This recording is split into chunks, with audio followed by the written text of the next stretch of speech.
رمضان کے اس مہینے میں آپ لوگ اتنے شارٹ نوٹس پہ تشریف لائیں، اور ایشو اس طرح کا تھا کہ مطلب جس پہ آپ لوگوں کے بہت سارے فون بھی آ رہے تھے، کویشچنز بھی تھے، اور اس کے علاوہ بہت سارے دوست آفس میں بھی آ کے پوچھ رہے تھے۔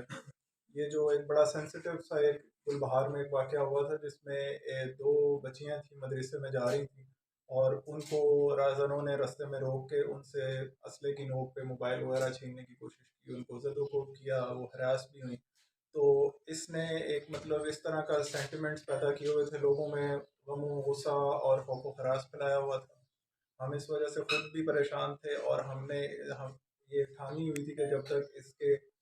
جو کردار ہیں جو اس میں انوالوز ہیں وہ جب تک پکڑے نہیں جاتے ہم تب تک چین سے نہیں بیٹھیں گے۔ جو کل رات کو اریسٹ ہوئے ہیں، یہ جو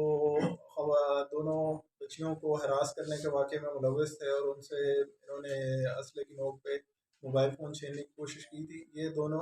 ادھر گلبہار کے علاقے کے ہیں اور اسی محلے کے رہنے والے ہیں۔ ایک کا نام لقمان ہے اور دوسرے کا نام کامران ہے۔ جو لقمان ہے وہ زخمی حالت میں اریسٹ ہوا ہے، جو اتر کر پسٹل جس نے اسلحے کی نوک پہ موبائل چھیننے کی کوشش کی تھی اس کا نام لقمان ہے اور وہی زخمی حالت میں گرفتار ہوا ہے، جبکہ دوسرا جو کامران جو بائک چلا رہا تھا لڑکا، یہ یہاں پہ آپ کے ساتھ موجود بھی ہے، یہ بھی اسی علاقے کا ہے۔ آپ کے پاس کھڑا ہے، یہ تو ابھی 9th کلاس کا اسٹوڈنٹ ہے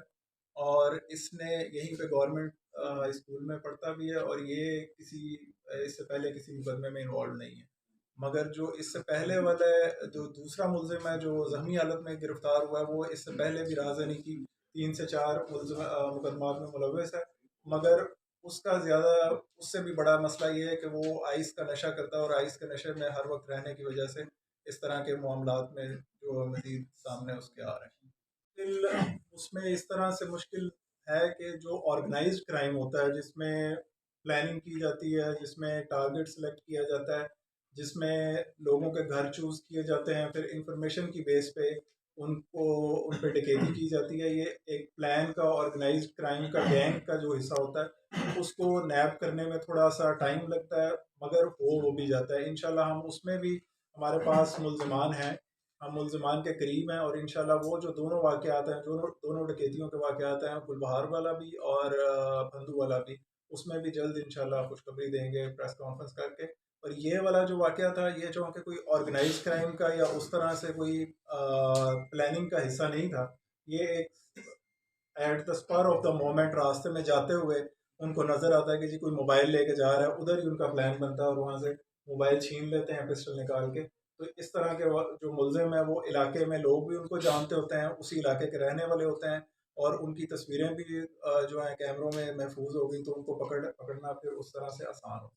سی سی پی او صاحب کی طرف سے بھی آرڈرز ملے، ہم دوبارہ سے پرنٹ بھی کریں گے، اپنے تھانے کے باہر بھی لگائیں گے اور چوکوں چوراہوں میں بھی ان کی تصویریں لگائیں گے، مگر ابھی جو ہے وہ مناسب نہیں ہے۔ وجوہات کیا ہے؟ اور ہمیں سینئرز کی طرف سے بھی اور گورنمنٹ کی طرف سے بھی بڑی کلیئر ڈائریکشنز ہیں اور بڑی کلیئر پالیسی ہے کہ جو بھی اس طرح کے کام میں ملوث انوالو بندہ پایا جائے اس کو اریسٹ کریں گے اور اس کو منطقی انجام تک پہنچائیں گے۔ گرفتار کیا تھا زخمی حالت میں، جو کہ بعد میں زخموں کی تاب لاتے ہوئے نہ لاتے ہوئے جو ہے ایکسپائر ہو گیا، وفات پا گیا۔ اس کے علاوہ تھانہ پہاڑی پورہ نے کل رات کو ایک رہزن کو زخمی حالت میں گرفتار کیا ہے، اور کل ہی رات کو تھانہ گلبہار نے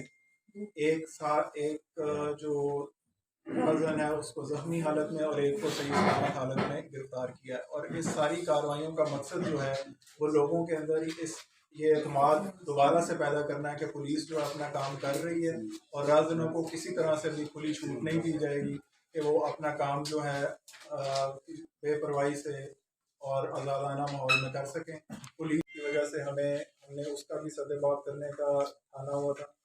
اور پچھلے ایک ہفتے کے دوران ہم نے اس کے لیے کافی سارے اس طرح کے ایکشنز لیے ہیں، جس کی وجہ سے ہم ان کو یہ جو لہر ایک دفعہ دوبارہ اٹھ رہی تھی رازنی کی واقعات کی، اس کو ہم قابو کر سکیں۔